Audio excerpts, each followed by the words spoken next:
오늘 예배 오신 여러분을 진심으로 환영합니다. 우리 앞뒤 좌우로 밝게 웃으면서 한번 인사해 볼까요? 참 잘 오셨습니다. 참 잘 오셨습니다. 여러분 참 복된 자리에 오셨는데 다시 한번 인사합시다. 오늘 또 큰 은혜 받읍시다. 오늘 또 큰 은혜 받읍시다. 하나님께서 오늘 예배 가운데 특별히 말씀 시간 가운데 역사하셔서 이 말씀이 내 마음판에 새겨지는 그런 은혜가 있기를 간절히 소원합니다. 오늘 이사야 6장의 말씀, 특별히 이사야가 소명을 받는 장면을 같이 읽었는데요. 위기는 참된 예배가 시작되는 자리라는 제목으로 말씀 나누겠습니다. 이사야 6장은 한 사람의 죽음으로 시작을 합니다. 이사야 6장 1절에 보니 우시야 왕이 죽던 해에 내가 본즉 주께서 높이 들린 보좌에 앉으셨는데 그의 옷자락은 성전에 가득하였고, 한 사람, 그러니까 우시야라고 하는 왕이 죽으면서 시작합니다. 자, 배경이 있습니다. 우시야 왕은 52년간, 대단하죠? 무려 52년간 남유다를 평화롭게 잘 다스렸던 대단한 왕이었습니다. 신앙적으로도 뛰어났기 때문에 하나님을 경외하는 기본적인 토대를 놓았던 왕이 우시야입니다. 자, 근데 그가 죽었고 그가 없는 상태에서 이사야가 선지자로 부름을 받았습니다. 그의 마음이 무척 허전했을 거고요. 개인적인 위기일 뿐 아니라 국가적으로도 다시 어떻게 세워갈 수 있을지 어려운 상황이 오늘 말씀입니다. 여호수아 1장과도 비슷합니다. 여호수아 1장 1절 그냥 생각 없이 읽어버릴 수도 있는데요. 오늘과 비슷한 상황이에요. 여호와의 종 모세가 죽은 후에 여호와께서 모세의 수종자 눈의 아들 여호수아에게 말씀하여 이르시되, 역시 여호수아 1장도 누군가가 죽으면서 시작합니다. 40년간 이스라엘을 광야에서 이끌었던 모세입니다. 그러니까 여호수아나 이사야나 그의 마음적인 심적인 어려움은 엄청났을 겁니다. 자, 그런데 하나님은 여호수아든 이사야든 그냥 가만히 두지 않으십니다. 여호수아에게는 방금 읽었던 1장 1절의 말씀처럼 하나님이 직접 말씀을 주셨습니다. 그래서 그 말씀을 붙들고 강하고 담대하게 살아가도록 했죠. 자, 그리고 오늘 6장은 어떻습니까? 이 이사야에게는 조금 더 큰 힘을 주시는데 하나님의 성전에서 하나님이 직접 나타나셔서 그 하나님을 향해 예배하면서 이사야가 회복되기 시작합니다. 그러니까 오늘 이사야 6장은 하나님 앞에서 이사야가 예배하는 장면입니다. 고신대학교에서 구약을 가르치는 최윤갑이라는 교수님이 있습니다. 그분이 자신의 책에서 이 부분을 참 흥미롭게 이렇게 설명합니다. 땅의 왕, 그러니까 우시야이죠. 땅의 왕이 죽고 사라질 때 비로소 하늘 보좌에 앉으신 진짜 왕, 만군의 여호와가 보이기 시작한다. 인간적인 동아줄이 끊어지는 위기는 곧 하나님을 대면하게 되는 가장 강력한 축복의 통로이자 예배가 시작되는 지점이다. 참 의미 있는 말인 것 같습니다. 땅의 왕, 52년 동안 바라보았던 왕이 죽고 위기인 줄 알았지만 오히려 그 순간에 누구를요? 하늘의 왕, 만군의 여호와를 바라보며 예배하면서 다시금 힘을 얻더라고요. 여러분, 성경을 살펴보시면 성경에는 이러한 사례들로 가득합니다. 역대하 20장에 가보면 남유다의 여호사밧 왕 시절 모압, 암몬 그리고 에돔 세 개의 연합군이 남유다를 쳐들어옵니다. 자, 역사적으로 이런 사례가 없었습니다. 당황스러울 수밖에 없었고 산술적으로 군사적으로도 승산이 없었습니다. 그때 여호사밧 왕이 꺼내든 비장의 카드가 무엇인 줄 아십니까? 하나님 앞에 엎드려 예배하는 것이었습니다. 역대하 20장 3절과 4절 여호사밧이 두려워하여 여호와께로 낯을 향하여 간구하고 온 유다 백성에게 금식하라 공포하며 유다 사람이 여호와께 도우심을 구하려 하여 유다 모든 성읍에서 모여와서 여호와께 간구하더라. 그 위기의 순간에 드디어 누구를 바라보기 시작합니까? 하나님을 바라보며 예배하면서 그 위기를 극복해 가더라고요. 여러분, 히스기야 왕도 마찬가지였습니다. 열왕기하 19장에 아수르가 강력한 군대를 들고 쳐들어옵니다. 도저히 막아설 수가 없었습니다. 그때 히스기야 역시 그 위기를 돌파하는 기초가 되었던 것이 예배였습니다. 여러분 시편을 읽어보십시오. 다윗이 얼마나 어려웠습니까? 고난당하고 원수에게 쫓기고 그 어려운 순간마다 다윗이 하나님께 예배하며 다시금 힘을 얻습니다. 오늘 이사야 6장도 마찬가지입니다. 어쩌면 우시아가 죽던 그 해, 이사야의 마음이 무척이나 고독하고 외롭고 흔들릴 수 있는 그때에 하나님 앞에 나와 예배하면서 힘을 얻는 겁니다. 저는 우리 성도들이, 특별히 우리 양문교회가 예배 드릴 때마다 이 은혜가 있길 원합니다. 아무리 삶이 어려워도 하나님 앞에 나와 하늘의 왕이신 하나님을 바라보며 예배하면 우리의 모든 것들이 회복될 수 있기를 간절히 소원합니다. 자, 그러면 조금 더 구체적으로 한번 살펴봅시다. 오늘 말씀 속에서 이사야가 예배를 하면서 단순하게 회복되었다, 이것 이상으로 하나님께서 구체적으로 세 가지의 은혜와 회복을 주십니다. 하나씩 한번 살펴보겠습니다. 그래서 이 은혜가 이사야에게뿐만 아니라 여기 앉아있는 우리 모두에게도 임하기를 간절히 축복합니다. 자, 하나씩 살펴봅니다. 첫 번째로, 자, 예배는 하나님의 영광을 목도하는 자리입니다. 자, 무엇을 바라보는 자리라고요? 하나님의 영광을 목도하는 자리입니다. 자, 여러분 오늘 누구 보러 오셨습니까? 내 옆에 있는 성도 보러 오셨습니까? 아니면 앞에 있는 저를 보러 오셨습니까? 죄송합니다. 누구를 보러 오셨습니까? 살아계신 하나님의 영광을 보기 위해 이 자리에 앉아 있는 것 아닙니까? 그러니까 우리가 예배하러 나올 때마다 우리가 첫 번째로 가장 기억하고 생각해야 할 것은 예배는 하나님의 가치와 존재가 압도적으로 드러나는 자리라는 겁니다. 오늘 말씀 2절과 3절의 말씀을 한번 보십시오. 이사야가 하나님의 성전에 섰습니다. 예배하기 위해 섰을 때 그가 첫 번째로 경험했던 장면인데요. 자, 2절, 3절 우리 같이 한번 읽어봅니다. 자, 시작. 각기 6날개가 있어 자기의 발을 가리었고 날며 서로 불러 이르되 거룩하다 거룩하다 거룩하다 만군의 여호와여 그의 영광이 온 땅에 충만하도다 하더라. 이사야가 첫 번째로 경험한 건 거룩하신 하나님이 드러나서 그 영광이 자신의 앞에 나타나는 겁니다. 여러분, 예배는 하나님의 압도하심을 경험하는 자리예요. 하나님이 얼마나 크신지, 하나님이 얼마나 전능하신지, 하나님이 우리를 위해 무슨 일을 하시는지를 바라보고 경험하는 자리가 바로 예배의 자리입니다.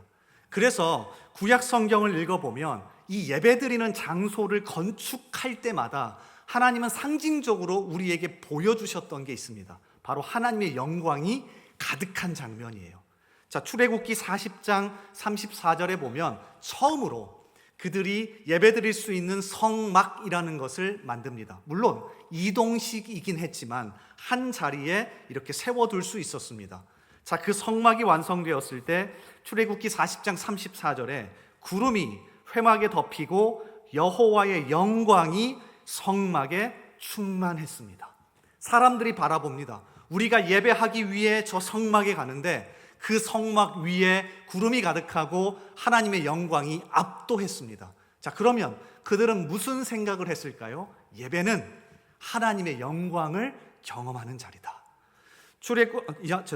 이어지는 열왕기상 8장 11절에서도 솔로몬 왕이 성전을 완성했을 때 하나님께서 강력하게 임재하셨습니다. 제사장이 그 구름으로 말미암아 능히 서서 섬기지 못하였으니 이는 여호와의 영광이 여호와의 성전에 가득함이었더라. 아멘. 저는 우리 예배가, 우리 모든 예배가 이러한 예배가 되길 소원합니다. 그래서 성도들이 정말 열왕기상 8장 11절의 말씀처럼 감히 서 있기도 어려울 정도로 하나님의 영광이 예배 가운데 강력하게 임해서 여러분이 그 하나님을 만날 수 있길 원합니다. 자, 그러면 우리 삶의 문제는 아무것도 아닙니다. 세상을 살아가면 세상의 문제가 너무나도 커 보입니다. 우시아가 죽었을 때 자신이 의지하던 사람이 없을 때, 물질과 나를 지지하는 사람들이 없어졌을 때 정말로 다 넘어질 것 같습니다. 그런데 예배에 와서 압도하는 하나님을 바라보면 그것은 다 사라집니다. 아무것도 아닙니다. 예배에 나올 때마다 그 하나님을 바라보며 크신 하나님 앞에서 우리 위기와 문제가 결국 아무것도 아니구나, 하나님을 붙들면 모든 것이 해결될 수 있다는 그 마음이 회복되기를 간절히 소원합니다. 지난 7월 한 마지막 주 정도 되었을 겁니다. 아마 우리 큰아이가 방학하기 그 주간이었던 것 같습니다. 우리 첫째 딸은 먹는 걸 무척 좋아합니다. 보시면 알겠지만 조금 포동포동합니다. 그래서 귀엽게 생기긴 했는데 얼마나 먹고 싶어 하는지 한 9시, 10시쯤 되면 자야 되잖아요. 근데 갑자기 조용히 와서 아빠 이거 나 먹고 자면 안 돼? 이렇게 할 정도로 먹는 걸 좋아합니다. 부모 입장에서 밤에 먹고 자면 건강에 안 좋으니까 말려야 되는데 그 눈빛이 얼마나 먹고 싶어 하는지 쉽지가 않습니다. 자, 그런데 그런 아이가 지난 7월 마지막 주에 장염에 걸렸습니다. 좀 심하게 걸렸어요. 3일 동안 학교도 못 가고요. 밤새 열이 나고 밤새 설사를 했습니다. 그 먹는 걸 좋아하는 아이가 뭐 죽을 해줘도 뭘 해줘도 안 먹고 싶대요. 진짜 아팠던 겁니다. 밤새 잠도 못 자고 설사를 합니다. 달려가서 소리를 지르면서 설사를 해요. 그러면 옆에 있는 누가 힘듭니까? 엄마도 같이 힘들죠. 그래서 엄마가 계속해서 돌보며 화장실 옆에 앉아서 또 그 앞에서 아이를 돌보는데 엄마도 너무 힘들었던지 아이에게 이렇게 얘기했답니다. 미나야, 엄마도 좀 살자. 엄마도 너무 힘들다. 그게 인간적인 마음 아닙니까? 그랬더니 딸아이가 그렇게 말 안 하는데 진짜 힘들었나 봐요. 엄마, 나도 좀 살자. 나도 너무 힘들다. 그런 이야기를 하더랍니다. 진짜 힘든가 보다. 자, 그렇게 있었는데 한 이틀, 한 3일쯤 되었나요? 아직도 여전히 아팠던 그 아이가 환하게 웃으면서 완전히 힘이 회복된 모습의 사진 하나를 찍어서 아내가 저에게 보내주었습니다. 무슨 일인가 하고 봤더니 언제인 줄 아십니까? 기다리던 택배가 왔을 때입니다. 중국에서 택배를 시켰는데 그럼 좀 오래 걸리잖아요. 근데 그 택배가 하필이면 그날 온 겁니다. 감사하게도. 그래서 택배가 왔다는 말을 듣자마자 문 밖으로 달려가서 그것을 가져와서 환하게 웃으면서 그것을 뜯어보는 사진을 저에게 찍어서 보내주었습니다. 그 순간만큼은 죽다 살아난 사람이 아니라 전혀 안 아픈 사람이에요. 그래서 제가 그걸 보며 아내에게 이렇게 답장을 보냈습니다. 우리 미나 살아났네. 결국 만병통치약은 하나님이 아니라 택배다. 어떻게 택배가 이렇게 살려놓을 수 있지? 그러면서 제가 떠올랐던 말씀이 오늘 말씀입니다. 그러면서 그때 급하게 하나의 이렇게 글을 끄적끄적 적어 놓았는데요. 자, 이겁니다. 죽도록 아파도 기다리던 택배를 보면 이렇게 힘이 나는데 우리 성도들이 살아계신 하나님의 영광을 예배 가운데 경험하면 좋겠다. 살아계신 하나님을 모든 예배 가운데 강력하게 만났으면 좋겠다. 예배를 통해 하나님의 압도하는 영광을 경험하고 나의 삶의 모든 터전이 흔들리는 역사가 나타나면 좋겠다. 그래서 다시 일어서는 일들이 많아지면 좋겠다. 이게 그 당시에 제 솔직한 심정이었습니다. 오늘 말씀 4절을 이어서 보면 실제로 얼마나 하나님의 영광이 강력했던지 문지방의 터가 흔들렸다고 기록합니다. 이같이 화답하는 자의 소리로 말미암아 문지방의 터가 요동하며 성전의 연기가 충만한지라. 우리 삶에 모든 문제가 흔들리는 거요? 아무것도 아닙니다. 이곳에 나와서 하나님의 엄청나게 강력한 압도하는 은혜를 경험하면, 문지방이 흔들리는 것 같은 은혜를 경험하면 우리 삶의 문제는 아무것도 아닙니다. 우리 예배 드릴 때마다 이렇게 하나님을 만나고 회복되기를 간절히 소원합니다. 자, 그래서인지 존 파이퍼라고 하는 목사가 자신의 책인 하나님을 기뻐하라에서 이렇게 예배를 소개합니다. 예배는 위대하신 하나님을 보는 것이며 그분을 보는 것은 우리 삶의 다른 모든 것을 제자리에 놓는다. 참 의미가 있습니다.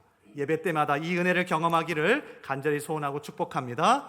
자, 그런가 하면 두 번째입니다.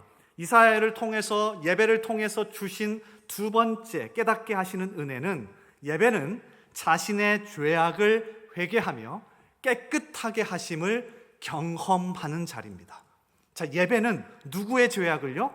자신의 죄악을 바라보고 깨닫고 회개하고요, 또 거기에서 끝나는 게 아니라 그것을 깨끗하게 하심을 경험하는 자리가 예배입니다. 자, 오늘 말씀을 한번 잘 보십시오. 이사야가 가장 자신 있었던 부분이 어디일까요? 입술입니다. 말입니다. 이사야 1장부터 5장까지 읽어보시면 얼마나 거룩한 말을 쏟아놓는지 모릅니다. 남유다를 향해, 그리고 주변 이방국들을 향해 회개하십시오, 돌이키셔야 합니다, 하나님께 돌아와야 합니다 라고 자신의 입술과 말을 통해 정말 자신 있게 말씀을 전했던 게 이사야입니다. 자, 그러면 이사야의 마음속에 어디 하나만큼은 자신 있습니까?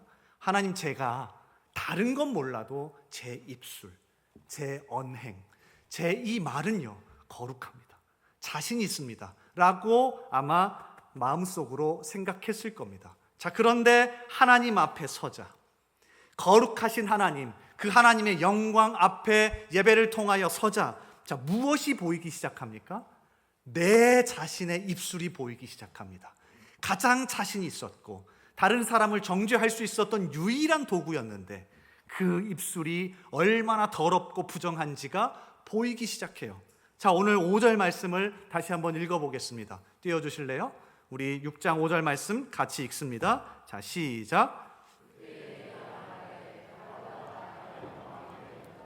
나는 입술이 부정한 사람이요, 나는 입술이 부정한 백성 중에 거주하면서 만군의 여호와이신 왕을 배웠음이로다 하였더라. 아멘. 이사야가 가장 먼저 무엇이라 고백합니까?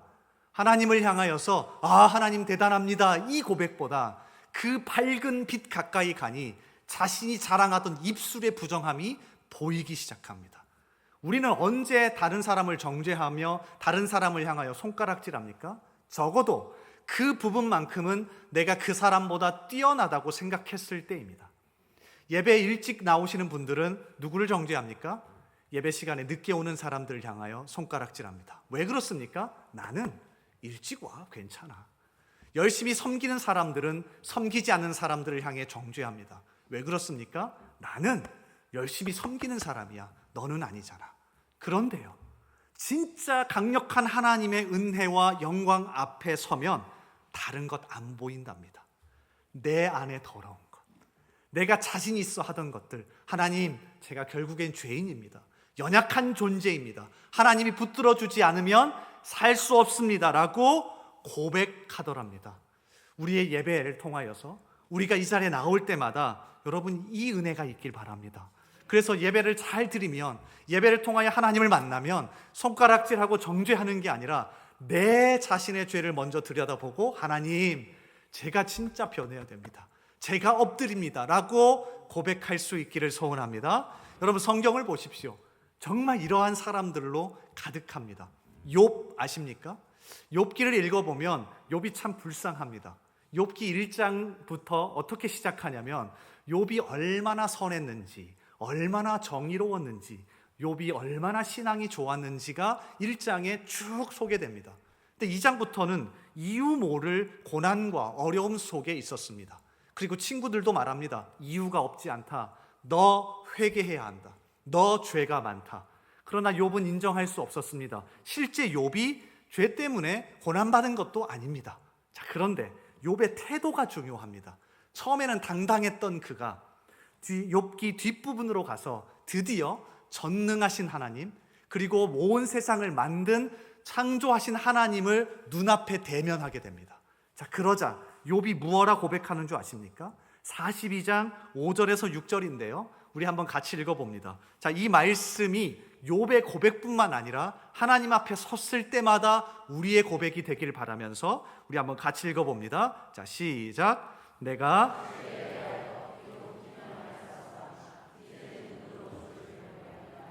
그러므로 내가 스스로 거두어 드리고 티끌과 제 가운데에서 회개하나이다. 아멘. 욥이 무엇이라고 고백합니까? 자신 안에 정말 큰 죄가 있어서가 아닙니다.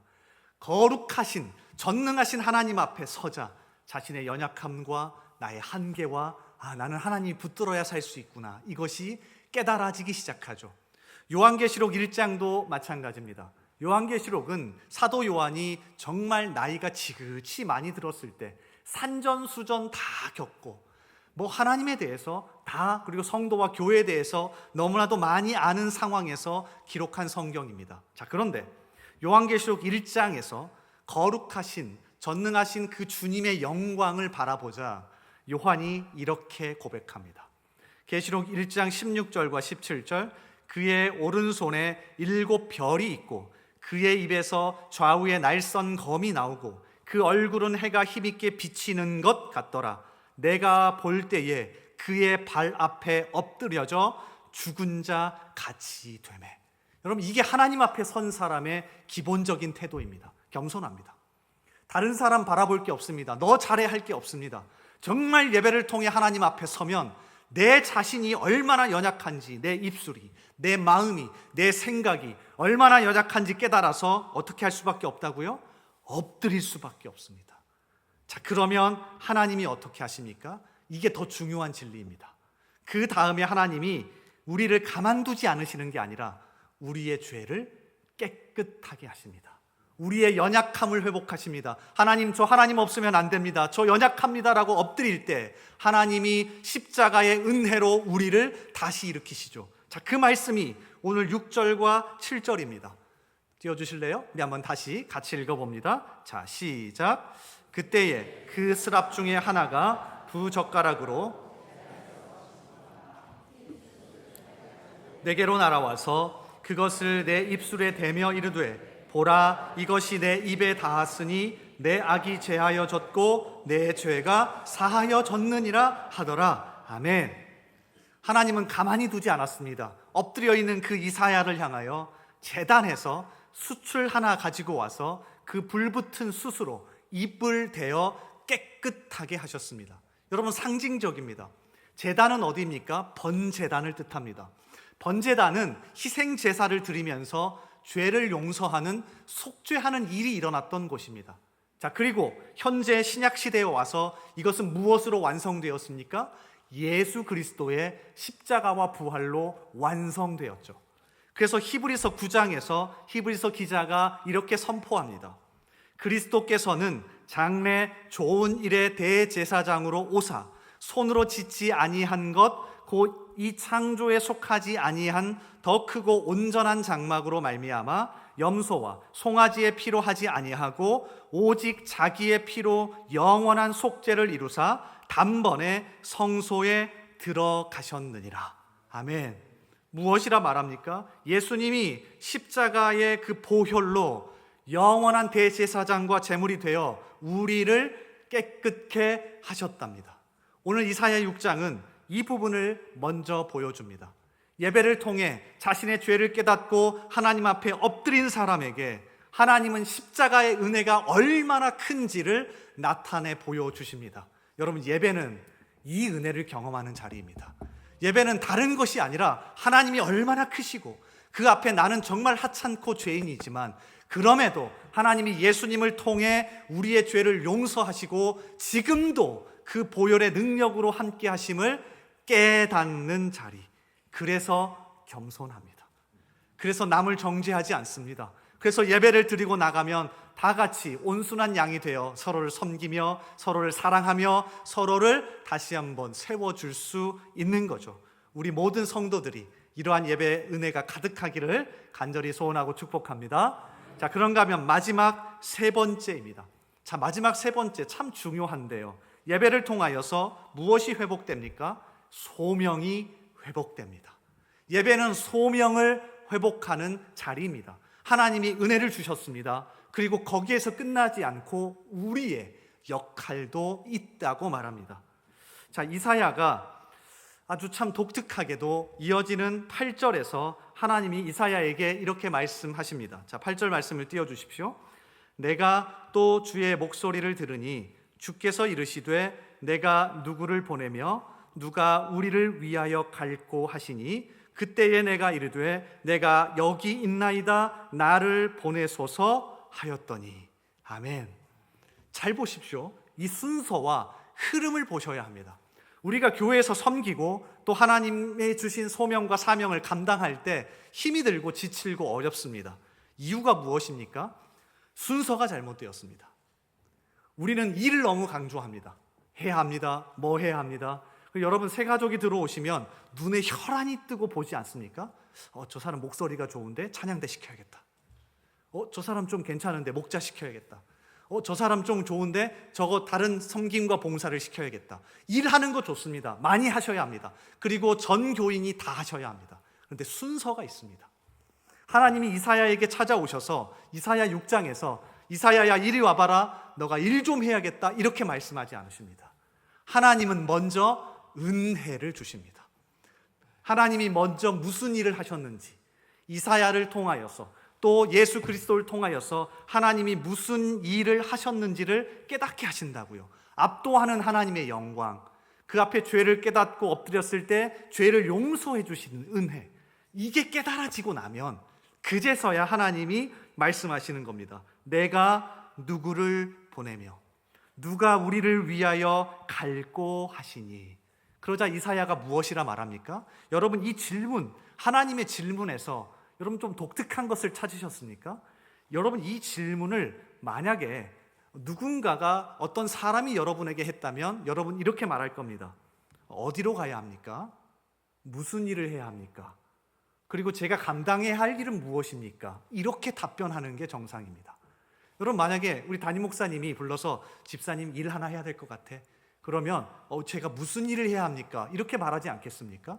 그런데 하나님도 그렇게 말씀하시는 겁니다. 아니 아무 목적 없이 내가 누구를 보내며 누구가 우리를 위하여 갈고. 이사야는 묻지 않습니다. 하나님 나를 보내소서. 이 은혜, 이 소명의 회복이 왜 일어났습니까? 간단합니다. 하나님의 영광을 예배 가운데 보았습니다. 그리고 십자가의 은혜를 경험했습니다. 예배를 통해 하나님의 창조와 구원과 십자가 사랑, 자녀 삼으심, 섭리, 인도 이런 것들을 자주 경험하자 내 입술에서 무슨 말이 나오는 겁니까? 자연스럽게 나를 보내소서. 그래서 우리 양문교회는 이렇게 말하는 사람이 많아지기를 원합니다. 나를 보내소서. 왜 그렇습니까? 우리가 모일 때마다 이것을 점검하는 겁니다. 창조, 구원, 십자가 사랑, 받은 은혜, 하나님이 우리를 위해 무엇을 하셨는지 이런 것들을 돌아보고 이러한 복음의 내용들을 우리가 더 깨닫고 깊이 있게 나아갈 때 우리는 이사야처럼 이렇게 말할 수 있는 거죠. 심지어 이어지는 구절에 보니 이사야의 사역은 쉽지 않습니다. 그러니까 환영받지 못하는 사역입니다. 자, 9절 말씀 보세요. 여호와께서 이르시되 가서 이 백성에게 이르기를 너희가 듣기는 들어도 깨닫지 못할 것이요 보기는 보아도 알지 못하리라 하여. 환영받지 못하는 곳에서 말씀을 전해야 합니다. 실제 거짓 선지자들은 그들의 귀에 달콤한 말씀을 전했지만 이사야는 심판을, 회개하라는 말씀을, 그리 귀에 좋지 않은 말씀을 전해야 하는 소명의 자리로 부름을 받았습니다. 그런데 이사야가 뭐라고요? 괜찮답니다. 존 오스왈트라고 하는 학자가 자신의 책에서 이 부분을 참 잘 해석했습니다. 왜 그러한지.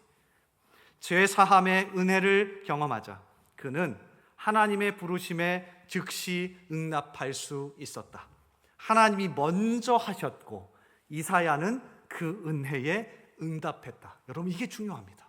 하나님이 먼저 우리를 위해 하신 일을 깨달아야, 깊이 있게 묵상해야 그제서야 우리가 그것에 반응할 수 있습니다.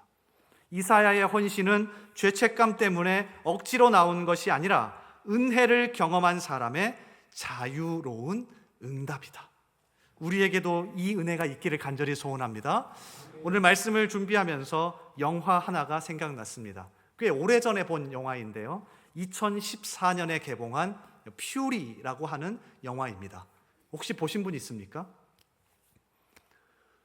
한 분도 없나요? 네.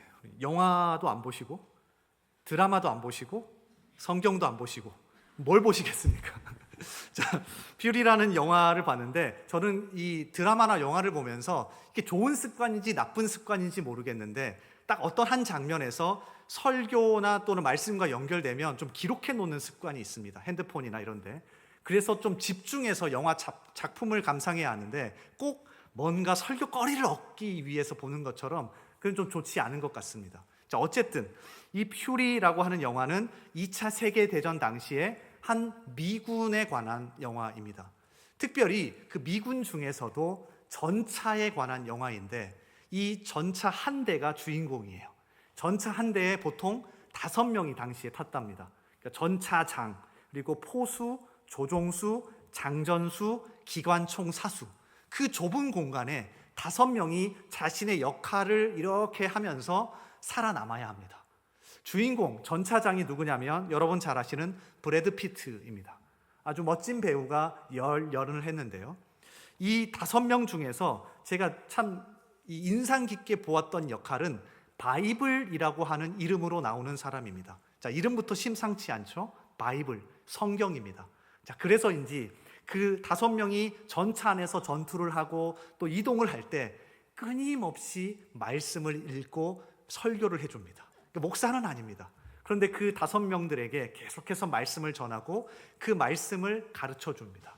자, 그리고 하필이면 열심히 잘 싸우고 있다가 위기가 한번 찾아오는데 전차가 지뢰를 밟고는 그 도는 궤도 있잖아요. 바퀴의 궤도가 끊어져서 이동 불능 상태가 됩니다. 자, 그 상태가 되어서 길 한가운데 서요. 자, 그러고 저 앞에서 독일의 나치 군대가, 특별히 친위대가 한 200~300명이 오고 있었습니다. 여러분 어떻게 해야 합니까? 도망가야 합니다. 전차가 움직이지 못하면 가장 취약합니다. 도망가야 합니다. 5명이서 어떻게 할 수가 없습니다. 그런데 브래드 피트가 아주 멋지게 갑자기 나머지 4명의 부대원들을 돌아가라며 자기 혼자 그 전차를 저 앞에 오는 적을 막겠다고 선언하죠. 그러자 나머지 4명의 대원들도 감동받아 같이 전차 안으로 들어가서 남게 됩니다. 저 앞에서 독일 군대가 몰려오고 있습니다. 그때 동료들이 평소에는 잘 듣지 않았는데 마음이 어려우니 이 바이블이라고 하는 이 동료에게 말합니다. 우리에게 설교 좀 해줘. 우리에게 말씀 좀 들려줘. 그러자 바이블이 약간 심통 맞듯이, 아니 평소에는 잘 듣지도 않더만 왜 그래? 아니, 괜찮으니까 우리가 잘 들을 테니까 말씀을 한번 전해줘. 그러자 이 바이블이 한참 고민하더니 말씀 한 구절을 기억해서 암송해 줍니다. 그게 바로 오늘 이사야 6장입니다. 그가 이렇게 시작합니다. 내가 누구를 보내며 누가 우리를 위하여 갈고 하시니. 감정이 북차올랐던지 잠시 울먹이면서 멈춰서 계속해서 말합니다. 그때 내가 이르되 내가 여기 있나이다. 나를 보내소서. 그 독일 군대를 맞서서 계속해서 누가 막아내야 합니까? 자기들밖에 없다는 겁니다. 나를 보내소서. 그리고 나머지 동료들도 나지막히 다 같이 아멘으로 화답합니다. 나를 보내소서. 오늘 이사야의 심정이 아닐까요? 우시야가 죽고 정말 어려운 그 상황에서도 예배를 통해 하나님의 영광을 바라보고 또 죄사함의 은혜를 경험하자, 하나님이 하신 일을 경험하자, 어렵지만 그 자리 나를 보내소서라고 고백하더라고요. 우리에게 이 은혜가 간절히 회복되기를 소원합니다. 그래서 예배에 나올 때마다 그냥 돌아가시지 마시고요. 누굴 보시라고요? 하나님의 크심을 보길 원합니다. 영광스러움이 나타나서 우리의 예배를 압도할 수 있기를 소원합니다. 그리고 내 안에 더러운 죄악을 먼저 보시고 하나님 앞에 엎드렸을 때 깨끗게 하시는 은혜를 경험하시길 바랍니다. 그리고 마지막으로 주님이 보내셨다라는 그 심정으로 어디에서든지 소명의식으로 살아가는 저와 여러분 되기를 간절히 소원하고 축복합니다.